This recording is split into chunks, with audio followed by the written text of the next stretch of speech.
Hey guys, welcome back to my channel. I hope you all are doing well. So today I am making yummy delicious melt in the mouth Hyderabadi shamis. So let's get started.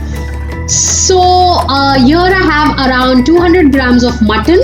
Now I have a handful of soaked chana dal which has been soaked for about an hour.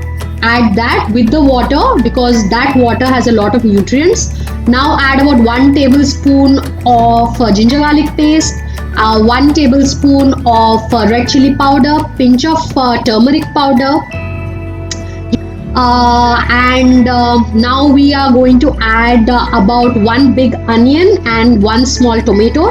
Traditional Hyderabadi shamis do not use tomatoes, but I love using tomato in my shami. Just a bit of tomatoes gives such a good flavor. Now add about 1 tablespoon of garam masala powder. I do not prefer adding whole garam masala. It gives a very bitter taste to shami. So I'm just going to go ahead and use garam masala powder. If you don't have garam masala powder, feel free to use meat masala, chicken masala. No big deal. Even biryani masala is fine. Now add handful of coriander and mint leaves, 2 green chilies slit, and 3 tablespoons of oil. Marinate it well, mix it well. This you can do only with your hands, guys. So don't feel conscious using your hands. Just go in, massage your mutton well. Remember that you have to use mutton that does not have any fat. If you add mutton that has fat to it, your shamis will break when you're frying them. So as you can see how clean and fatless my mutton is.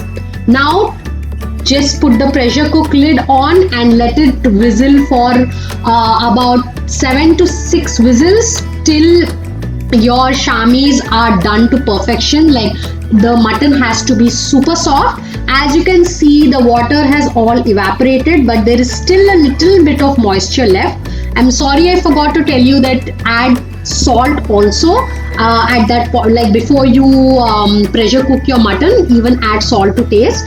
Now you have to bhuno your shamis till they are nice and dry. So let's start bhunoing. Bhunoing is nothing but like mixing it really well. You have to mix it till the point that your masala starts sticking to the kadai. I'll show you the consistency you need for perfect shamis. Now these shamis are melt in the mouth. Usually Hyderabadi shamis are pretty hard, like they are a little tough. But my shamis are melt in the mouth and you are going to love it. Your family is going to love it with some yummy dal, chawal and ghee. If you haven't subscribed to my channel, please go ahead and subscribe for amazing content on simple cooking, life hacks, parenting and beauty. As you can see here how nicely the masala has started sticking to the bottom. That means that the water has been evaporated and your shamis, the shami is done.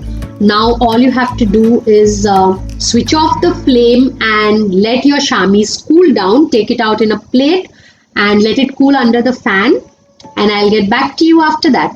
Now the shamis have dried, cooled down completely. Now just put this mix in the blender and you need to make a paste out of it.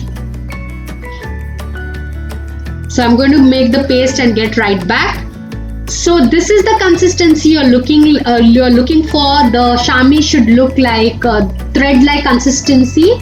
Now the secret element to my yummy shamis is a squeeze of half a lime. If you're using about half kg mutton or 350 grams mutton, feel free to use 1 whole juice of lime. So nicely mix this up.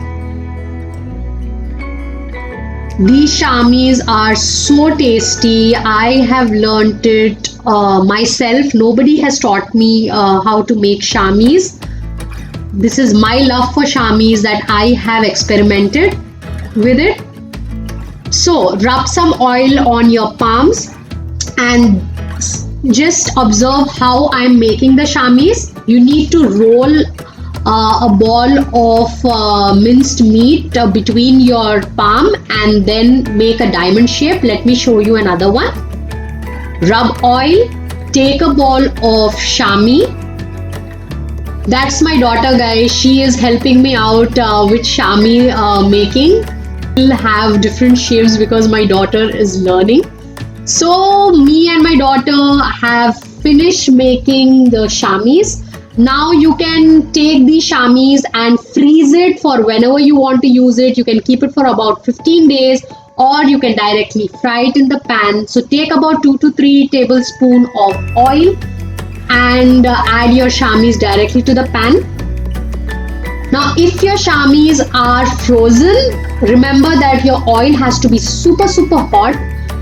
But if you're directly using the shamis, the fresh made shamis, then your oil should be about medium hot. So add all your shamis and we are going to shallow fry it. Keep your flame on high because the mutton is already cooked.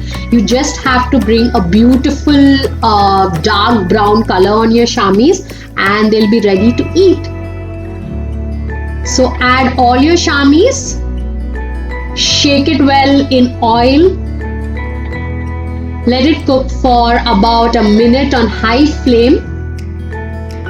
And so the shamis have been frying for a minute. Let's turn it.